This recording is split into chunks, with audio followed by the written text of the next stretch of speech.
বলছি, সেই ঋণ নেওয়া হয়েছিল 5,050 কোটি টাকা। এটা ছিল উন্নয়ন কর্মকাণ্ডে বরাদ্দের 87 ভাগ।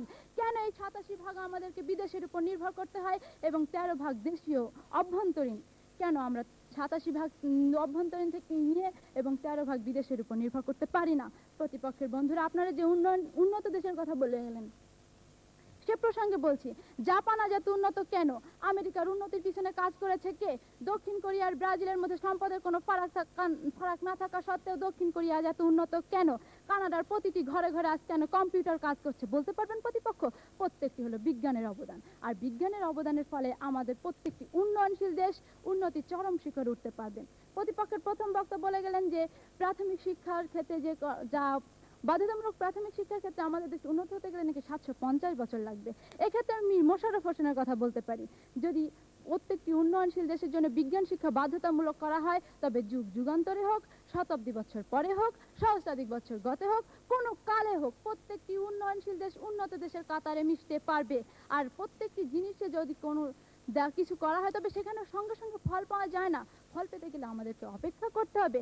এটা ক্রিকেট খেলার মতন নয় যে বল দিলাম আর ক্যাচ করে আমি আউট করে দিলাম, এটা নয়। প্রত্যেকটি উন্নয়নশীল দেশ তাদের বিজ্ঞান এবং প্রযুক্তিকে ব্যবহার করে অনেক দূর এবং তাদের গতি অত্যন্ত দ্রুত গতিতে তারা এগিয়ে চলেছে উন্নতির পথে। সে তুলনায় উন্নয়নশীল দেশগুলো অত্যন্ত নিম্ন পর্যায়ে। আর এই উন্নয়নশীল দেশকে যদি আমাদের ক্যাচ করতে হয়, তবে অবশ্যই আমাদের প্রত্যেকটি উন্নয়নশীল দেশকে বিজ্ঞান শিক্ষা বাধ্যতামূলক করতে হবে। কারণ ওই সমস্ত দেশের উপর উঠতে গেলে আমাদেরকে আরো প্রচুর এবং আরো দ্রুত গতি সম্পন্ন হতে হবে। প্রতিপক্ষের বন্ধুদেরকে মাথা পিছু আয়ের কথা জানিয়ে যাচ্ছি। যুক্তরাষ্ট্রে যেখানে মাথা পিছু আয় $1,640, ইংল্যান্ডে $16,380, জার্মানিতে $13,589 এবং সেইখানে উন্নয়নশীল দেশ পাকিস্তানে $380, ভারতে $250, বার্মায় $180, বাংলাদেশে $162, পোল্যান্ডে $152 এবং ইথিওপিয়াতে $110। কেন এত ফারাক? কেন? উন্নয়নশীল দেশের শিশুরা জন্মগ্রহণ করে উদ্বৃত্ত অর্থ নিয়ে এবং উন্নয়নশীল দেশের শিশুরা জন্মগ্রহণ করে ঋণের বোঝা নিয়ে। বলতে পারবেন প্রতিপক্ষের বন্ধুরা? এরপরেও কি আপনারা বারবার বলবেন যে উন্নয়নশীল দেশে বিজ্ঞান শিক্ষা বাধ্যতামূলক করা উচিত নয়? আপনারা কর্মসংস্থানের কথা বলে গেলেন, সেখানেই বলছি, কর্মসংস্থানে বেকারত্ব এবং কর্মমুখী শিক্ষার মাধ্যমে আমরা বেকারত্ব দূর করতে পারবো। এখানে 13 জন, যেখানে কাস্টমের রিটার্ন পরীক্ষা 13 জনকে চাকরি দেওয়া হবে, সেখানে আমাদের আবেদনপত্র এসেছে 6,000। এখানে 5,987 জনের কর্মসংস্থান দেবে কে? চৌঠামের দৈনিক বাংলায় জানতে পারলাম 252 জনকে চাকরি দেওয়া হবে, সেখানে আবেদনপত্র এসেছে 37,000। 36,748 জনের কর্মসংস্থান দেবে কে? বিজ্ঞান। কারণ 20/5/93 এর রেডিও বাংলাদেশ খুলনা থেকে প্রভাতী ম্যাগাজিন দৃষ্টিপাতে সেখানকার উপস্থাপক বলেছেন যে এই সমস্ত মানুষ, যারা 1.5 কোটি বেকার আমাদের দেশে বর্তমানে রয়েছে, এই 1.5 কোটি বেকারকে যদি আমরা সাধারণ শিক্ষা না দিয়ে বিজ্ঞান শিক্ষা দিতাম, যদি তাদেরকে কর্মমুখী শিক্ষা দিতাম, তবে এরা এই বেকারত্বের জ্বালা বুকে নিয়ে ঘুরে বেড়াতো না। আমরা যদি কৃষি এবং শিল্পের খাতিরে বিজ্ঞানকে কাজে লাগাই, তবে কৃষির আমাদের উৎপাদন বৃদ্ধি পাবে, আমাদের শিল্প এবং প্রযুক্তিতে আমরা উন্নত হতে পারবো এবং যার ফলে উন্নত হবে একটি দেশ। প্রতিপক্ষের বন্ধুদেরকে শেখ হাসিনার কথা বলছি, তিনি বলেছেন যে তুমি যা শিখলে তা যদি বাস্তবে রূপান্তরিত করতে না পারো, তবে তুমি মস্ত বোকা। আমার প্রতিপক্ষের অবস্থা হয়েছে ঠিক তাই। প্রতিপক্ষের বক্তব্যের কথা শুনে মনে পড়ে গেল একটা প্রবচনের কথা, গব্য থাকলে আগে পাচ্ছে, কি করবে শাকে মাছে। ঠিক তেমনি বিজ্ঞান যদি আমাদের আগে পিছনে সব জায়গায় থাকে, বিজ্ঞানকে যদি বাধ্যতামূলক করা হয়, তবে প্রত্যেকটি উন্নয়নশীল দেশ উন্নত দেশ হিসেবে বিশ্বের মাঝে পরিচিতি লাভ করতে সক্ষম হবে। অতএব প্রতিপক্ষের বন্ধুদেরকে আবারও বলছি, আপনারা বারবার উন্নয়নশীল দেশকে আরো উন্নয়নশীল দেশকে অনুন্নত করার ব্যবস্থা না করে বিজ্ঞান শিক্ষাকে বাধ্যতামূলক করে উন্নত দেশের কাতারে মিশতে সহায়তা করুন। অধ্যাপক প্রফেসর সালামের কথা বলতে পারি, তিনি 2 দশক ধরে বিজ্ঞানকে প্রত্যেকটি উন্নয়নশীল দেশের জন্য বিজ্ঞান বাধ্যতামূলক করার জন্য চেষ্টা চালিয়ে আসছেন এবং আমি তার দেওয়া বিভিন্ন সভা সেমিনারে উক্তি কথা শুনে বলছি যে প্রত্যেকটি উন্নয়নশীল ধনী দেশগুলো যেন তাদের দেশকে উন্নত করার জন্য বিজ্ঞান শিক্ষা বাধ্যতামূলক করার জন্য অর্থ ব্যয় করে। ধন্যবাদ মাননীয় সভাপতি, ধন্যবাদ সবাইকে। রাজশাহী গভর্নমেন্ট ল্যাবরেটরি হাই স্কুলের ছাত্র ও দলনেতা মোহাম্মদ হাসিবুর রহমান প্রস্তাবের বিপক্ষে বলবেন। আমি তাকে বক্তব্য রাখার জন্য আহ্বান জানাচ্ছি। প্রতিপক্ষের বিজ্ঞ দলনেত্রী এতক্ষণ যেভাবে বিজ্ঞান শিক্ষাকে বাধ্যতামূলক করবার পক্ষে জোর দাবি করে গেলেন, তাতে আমার ভয় হলো তিনি হয়তো এই মুহূর্তে তর্ক বিতর্ক ছেড়ে আইনস্টাইনের দি ল অব রিলেটিভিটির সূত্র নিয়ে আলোচনা কিংবা বিজ্ঞান গবেষণায় আত্মনিয়োগ করবেন। বিজ্ঞ প্রতিপক্ষ, তবে এর দেরি কেন? ঢুকে পড়ুন আপনার ল্যাবরেটরিতে, আপনার শ্রমসাধ্য গবেষণায় একদিন হয়তো কাঙ্ক্ষিত টাইম মেশিন আবিষ্কার করে ফেলবেন, কিন্তু তারপর উন্নয়নশীল দেশের উন্নতি তো দূরের কথা, আপনার গবেষণার অর্থ জোগাতে দেশ হবে দেউলে। সম্মানিত সভাপতি, উপস্থিত বিজ্ঞ বিচারক মণ্ডলী এবং আজকের পরিষদ, বিজয় দৃঢ় প্রত্যাশা নিয়ে আজকের প্রস্তাবনার তীব্র বিরোধিতা করছি। বিজ্ঞ প্রতিপক্ষ, কোন উন্নয়নশীল দেশ তখনই উন্নত হয়ে ওঠে যখন সে দেশ কৃষি, শিল্প, বাণিজ্য, অর্থনীতি, রাজনীতি কিংবা সভ্যতার দিক থেকে উন্নত হয়। আসুন এই প্রতিটি উন্নয়ন বিষয়ে আলোকপাত করা যাক। প্রথমে ধরা যাক কৃষির কথা। একটি উন্নয়নশীল কৃষি একটি দেশের মূল ভিত্তি, আর তা যদি হয় উন্নয়নশীল দেশ তবে তো কথাই নেই। উন্নয়নশীল দেশ বাংলাদেশের কথাই ধরুন না কেন, বাংলাদেশের প্রয়োজন মেটাতে প্রতি বছর বিদেশ থেকে 2,50,000 মেট্রিক টন খাদ্যশস্য আমদানি করতে হয়। অথচ গবেষকদের ধারণা এই জমিতেই উন্নত বৈজ্ঞানিক প্রণালীতে চাষাবাদ সম্ভব হলে উৎপাদিত খাদ্য শুধু দেশ স্বয়ংসম্পূর্ণ হবে তাই নয়, বরং বিদেশে খাদ্য রপ্তানির মাধ্যমে বৈদেশিক মুদ্রায় দেশ হতে পারবে সমৃদ্ধ। বিজ্ঞ প্রতিপক্ষ, লক্ষ্য করুন, আমাদের দেশে তৃতীয় শ্রেণী থেকে অষ্টম শ্রেণী পর্যন্ত বিজ্ঞান শিক্ষা বাধ্যতামূলক রয়েছে, কিন্তু কৃষিক্ষেত্রে মান্ধাতার আমলে কোনো পরিবর্তন হয়েছে কি? হয়নি। কারণ কারিগরি বিদ্যায় শিক্ষিত ব্যক্তির অভাবে ব্যবহারিক ক্ষেত্রে বিজ্ঞানকে প্রয়োগ সম্ভব হয়নি, যার ফলে বিজ্ঞান আছে কিন্তু ব্যবহারিক ক্ষেত্রে তার প্রয়োগ নেই। কাজে বিজ্ঞান শিক্ষায় শিক্ষিত ব্যক্তি নয়, বরং কারিগরি বিদ্যায় শিক্ষিত ব্যক্তিদের আমাদের প্রয়োজন, যাতে ব্যবহারিক ক্ষেত্রে বিজ্ঞানকে প্রয়োগ করে কৃষি, শিল্প প্রতিটি ক্ষেত্রে দেশকে আমরা করতে পারি উন্নত। বিজ্ঞ প্রতিপক্ষ, কোটি কোটি টাকা খরচ করে দেশের প্রতিটি মানুষকে বিজ্ঞান শিক্ষায় শিক্ষিত করলে দেশ পাবে মেঘনাথ শাহ, জগদীশ চন্দ্র কিংবা প্রফেসর আব্দুল সালামের মতো বিজ্ঞানী।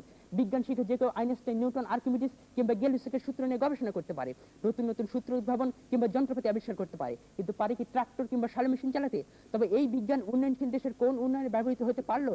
বিজ্ঞ প্রতিপক্ষ, অপরদিকে লক্ষ্য করুন, এর চেয়ে অনেক কম অর্থ ব্যয়ে কারিগরি বিদ্যায় দেশের মানুষকে শিক্ষিত করে তুললে দেশ পাবে কৃষি, শিল্প প্রতিটি ক্ষেত্রে দক্ষ জনশক্তি, যারা দেশকে উন্নত করতে পারবে অর্থনৈতিক প্রবৃদ্ধির মাধ্যমে। তাই তো একজন চীন দেশীয় গবেষক বলেছেন, তুমি যদি আমাকে একটি মাছ দাও তবে আমার এক বেলার খাবার ব্যবস্থা হলো, আর যদি মাছ ধরবার কৌশলটি শিখে দাও তবে আমার সারা জীবন খাবার ব্যবস্থা করে দিলে।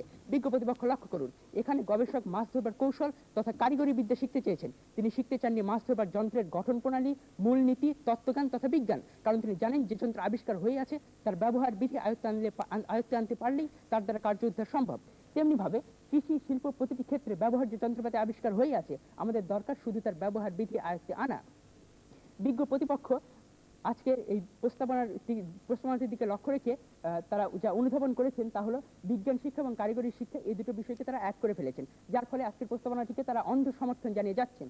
কিন্তু বিজ্ঞ প্রতিপক্ষ, কারিগরি বিদ্যা হচ্ছে সেই বিদ্যা যা বিজ্ঞানের ব্যবহার বিধি সম্পর্কে শিক্ষা দেওয়া হয়, আর বিজ্ঞান শিক্ষা হচ্ছে বিজ্ঞানের মূলনীতি, যন্ত্রের গঠন প্রণালী, তত্ত্বজ্ঞান এসব বিষয় শিক্ষা দেওয়া হয়। কাজে বিজ্ঞান শিক্ষা এবং কারিগরি শিক্ষা এই দুটোকে এক না করে এই দুটোর মধ্যে ফারাকটা লক্ষ্য করুন এবং তার মাধ্যমে আমাদের কণ্ঠ মিলিয়ে বলুন, উন্নয়নশীল দেশে বিজ্ঞান শিক্ষা বাধ্যতামূলক করা কখনোই উচিত নয়। এশিয়ান ডেভেলপমেন্ট ব্যাংক এডিবি সম্প্রতি প্রকাশিত রিপোর্টে উল্লেখ করে, এশিয়ার উন্নয়নশীল দেশসমূহে নতুন শিল্পনীতি বাস্তবায়ন সম্ভব হলে এই শিল্প উৎপাদন খাতে উন্নয়ন সম্ভব, আর এই শিল্পনীতি বাস্তবায়নের ফলে এই শিল্প উৎপাদন খাতে বার্ষিক প্রবৃদ্ধি অর্জিত হবে 7%। বিজ্ঞ প্রতিপক্ষ, এই শিল্পনীতি নির্ধারক ব্যক্তিগুলো কে? আপনার বাধ্যতামূলক বিজ্ঞান শিক্ষায় উন্নতি কেউ না, বরং বাণিজ্য, কারবার পদ্ধতি, শিল্পনীতি এবং অর্থনীতি বিদ্যায় শিক্ষিত দেশের উন্নয়নে অগ্রণী ভূমিকা পালনকারী সাধারণ ব্যক্তি মাত্র। প্রতিপক্ষের প্রথম বক্তার দৃষ্টি আকর্ষণ করছি, আপনি বলে গেলেন আমাদের দেশে আমদানি রপ্তানি অপেক্ষা বেশি। বিজ্ঞ প্রতিপক্ষ, এই আমদানি রপ্তানির মধ্যে সমতা বিধান করবে কে? বিজ্ঞান শিক্ষায় শিক্ষিত কেউ? বিজ্ঞ প্রতিপক্ষ, বিজ্ঞান শিক্ষায় শিক্ষিত একদল ব্যক্তি বৈদেশিক নীতি নির্ধারণের মাধ্যমে কিভাবে ব্যবসা বাণিজ্যের উন্নতি করবেন তা আমাদের বোধগম্য নয়। প্রতিপক্ষের প্রথম বক্তা বললেন উন্নয়নশীল দেশে বিজ্ঞান শিক্ষা উন্নত বিশ্বের চেয়ে 3 গুণ বেশি করা উচিত, আর প্রতিপক্ষের দ্বিতীয় বক্তা বলে গেলেন দ্বিগুণ বেশি করা উচিত। আমরা কোনটিকে ধরবো? আর বিজ্ঞান শিক্ষা আমরা কোন স্তর পর্যন্ত বিজ্ঞান শিক্ষা করবো তাও কিন্তু আপনারা পরিষ্কার করে বলে যাননি। আমরা কি তবে স্নাতক শ্রেণী পর্যন্ত তথা বিজ্ঞানের হাইস্ট স্তর পর্যন্ত শিক্ষা করব, নাকি বিজ্ঞান সম্বন্ধে ভাষা জ্ঞান অর্জন করব, তা আমাদের নিকট বোধগম্য নয়। বিজ্ঞ প্রতিপক্ষ, আর্থসামাজিক উন্নয়ন, সভ্যতার ক্রমবিকাশ এবং রাজনৈতিক স্থিতিশীলতা উন্নয়নশীল দেশে উন্নতির চাবিকাঠি, বিজ্ঞান এক্ষেত্রেও নীরব। বিজ্ঞ প্রতিপক্ষ, চিন্তা করুন সেসময়ের কথা, যখন ব্যর্থ মৃত ধ্বংসস্তূপ পিঠে আমরা চলে যাবো এই পৃথিবী থেকে, আমাদের স্থান দখল করবে নতুনেরা, যাদেরকে আপনারা বাধ্যতামূলক বিজ্ঞান শিক্ষায় শিক্ষিত করে তুলতে চাইছেন। তখন সারা দেশ জুড়ে বিচরণ করবে আইনস্টাইন, নিউটন কিংবা আর্কিমিডিসের মতো বিজ্ঞানী। কৃষিক্ষেত্রের উর্বর জমিতে নিউটন বসে থাকবে মাথায় আপেল পড়বার অপেক্ষায়, শিল্প কারখানাগুলোতে আইনস্টাইন = mc² সূত্র আবিষ্কার করে ফেলবে। দেশের বিশিষ্ট জীববিজ্ঞানী, প্রেসিডেন্ট এবং প্রধানমন্ত্রীরা মোহর আলীর মতো বনে বাজারে ঘুরে বেড়াবেন গাছ আর লতাপাতার সন্ধানে। বিজ্ঞ প্রতিপক্ষ, বাধ্যতামূলক বিজ্ঞান শিক্ষায় উন্নত একটি দেশের এই হাল মোটেও কাল্পনিক নয়। প্রতিপক্ষের বিজ্ঞ বক্তা এতক্ষণ তাদের বক্তব্যের মাঝে আমাদের উপর যে দোষ চাপিয়ে দেওয়ার চেষ্টা করলেন তা হলো আধুনিক বিজ্ঞানের যুগে দাঁড়িয়ে কি করে আমরা বিজ্ঞানকে অস্বীকার করছি। বিজ্ঞ প্রতিপক্ষ শুনে রাখুন, আমরা দ্ব্যর্থহীন কণ্ঠে ঘোষণা করছি আমরা বিজ্ঞানের বিরোধী নই। আমরা মনে প্রাণে দৃঢ়ভাবে বিশ্বাস করি একটি দেশের উন্নয়নে বিজ্ঞান অবদান সর্বাগ্রে, কিন্তু সে বিজ্ঞান শিক্ষা যদি হয় বাধ্যতামূলক তবে আগ্রহের অভাবে তাও ব্যর্থতায় পর্যবসিত হবে। প্রখ্যাত ব্রিটিশ লেখক এল.এ.জি. স্ট্রং তার জীবনে লিখতে গিয়ে বলেছেন, আমার স্কুলের শিক্ষকগণ আমাকে যে বিষয় পড়তে বাধ্য করেছেন তার প্রতি আমার আগ্রহের এতই অবনতি ঘটেছে যে অদ্যবধি সেই সব লেখকের লেখা আর কোনো বই আমার পক্ষে পড়া সম্ভব হয়নি। সম্মানিত সভাপতি, পরিশেষে আমি বলতে চাই, যার মেধা আছে সে মেধা দিয়ে, যার অর্থ আছে সে অর্থ দিয়ে, যার শক্তি আছে সে শ্রম দিয়ে সাহায্য করবে, তবে একটি দেশের উন্নয়ন সম্ভব। একটি দেশের উন্নয়নে বিজ্ঞান শিক্ষায় শিক্ষিত ব্যক্তির যেমন প্রয়োজন আছে তেমনি প্রয়োজন কৃষকের, শ্রমিকের, তেমনি প্রয়োজন আপনার আমার মতো তার্কিকের, দক্ষ আইনজীবীর, প্রশাসকের। এদের কোনোটিকে বাদ দিয়ে উন্নয়নশীল দেশে উন্নয়ন সম্ভব নয়। কাজেই বিজয় যে পক্ষেই থাক না কেন, সত্য চিরকাল সত্য, সুন্দর, শাশ্বত। তাই আসুন সত্যকে মেনে নিই।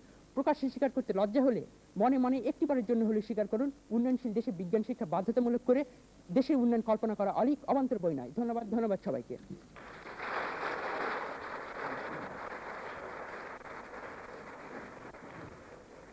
দর্শক মণ্ডলী, বিতর্ক শেষ হলো, এখন আমরা রায়ের জন্য অপেক্ষা করছি। যতক্ষণ হাতে রায় এসে না পৌঁছায় দু একটি কথা আপনাদের উদ্দেশ্যে নিবেদন করছি। বিতর্ক একটি লড়াই, কথার লড়াই, যাকে বাকযুদ্ধ বলি। এখানে উভয় পক্ষের কিশোর কিশোরী এরা খুদে তার্কিক, অত্যন্ত জোরালো বক্তব্য, ধারালো যুক্তি প্রদান করেছে। তাদের বক্তব্য শুনতে শুনতে আমাদের ধারণা হয়েছে কেহ কারো নাহি ছাড়িবার চাহি আপনার অধিকার। বিতর্কের উদ্দেশ্য তাই, তথ্য যুক্তি দিয়ে নিজের মতকে উচ্চ এবং বিপক্ষের মতকে তুচ্ছ করাই এই বিতর্কের লক্ষ্য। সত্য মিথ্যা যাচাই তার্কিকের কাজ নয়, নৈয়ায়িকের কাজ। তার্কিক স্বীয় মতকে প্রতিষ্ঠিত করার জন্য এই বাকযুদ্ধ করে থাকে। যুদ্ধের যে নীতি, মারি ওরি যে কোনো কৌশলে, তর্কযুদ্ধেও প্রতিপক্ষকে ঘায়েল করাই প্রধান লক্ষ্য। বিজ্ঞান উন্নতির চাবিকাঠি। জাপান বিজ্ঞান ও প্রযুক্তিকে কাজে লাগিয়ে দ্রুত উন্নতি করেছে। আমেরিকা ধন সম্পদে উন্নত, বিজ্ঞানে উন্নত। চাঁদে আমেরিকার মানুষই অবতরণ করতে সক্ষম হয়েছে। টেলিফোনের সাহায্যে পৃথিবীর যে কোনো স্থান থেকে মুহূর্তের মধ্যে যোগাযোগ স্থাপন করা যায়। টেলিভিশনের মাধ্যমেও আমরা মুহূর্তের মধ্যে পৃথিবীর যে কোনো স্থানের ছবি দেখার সুযোগ পাই। কম্পিউটারের ক্ষমতা এবং কার্যকারিতা বিস্ময়কর। দ্রুত যোগাযোগ এবং যাতায়াতের জন্য আমরা ট্রেন, প্লেন, বাস, কার ব্যবহার করি। আমাদের জীবনের সঙ্গে ওতপ্রোতভাবে জড়িত এবং অত্যন্ত আবশ্যক। বিজ্ঞান ও প্রযুক্তির দ্বারাই এসব সম্ভব হয়েছে। সুতরাং উন্নতি চাইলে বিজ্ঞানের দ্বারস্থ না হয়ে আমরা পারি না। বিজ্ঞানই জীবনযাত্রার মান উন্নত করে। এ হলো বিজ্ঞানের পক্ষের যুক্তি। আমার হাতে রায় এসেছে, তার আগে আমার বক্তব্য আর একটু বাকি আছে, এটা বলে নি। যেটা আমি বলছিলাম যে বিজ্ঞানের বিপক্ষেও আমাদের অনেক কথা আছে, যে বিজ্ঞান আমাদের জীবনে প্রয়োজন। আবার বিজ্ঞান যদি ঠিকমতো ব্যবহার করতে না পারি তাহলে মানুষের জীবন এবং সভ্যতাকে বিপন্ন করে তোলে। যেভাবে আণবিক শক্তি ভয়ঙ্কর পরিণতির কথা আমরা জানি, চেরনোবিলের তেজস্ক্রিয়ার কথা জানি, এবং জমিতে রাসায়নিক সার ব্যবহার করার ফলে রায় এখানে দিয়েছেন। আমি সেই ফলাফল আপনাদের কাছে প্রকাশ করছি। আজকের দুই দলের যে বিজয়ী হয়েছে, government laboratory high school Rajshahi আর শ্রেষ্ঠ বক্তা মোহাম্মদ হাসিবুর রহমান।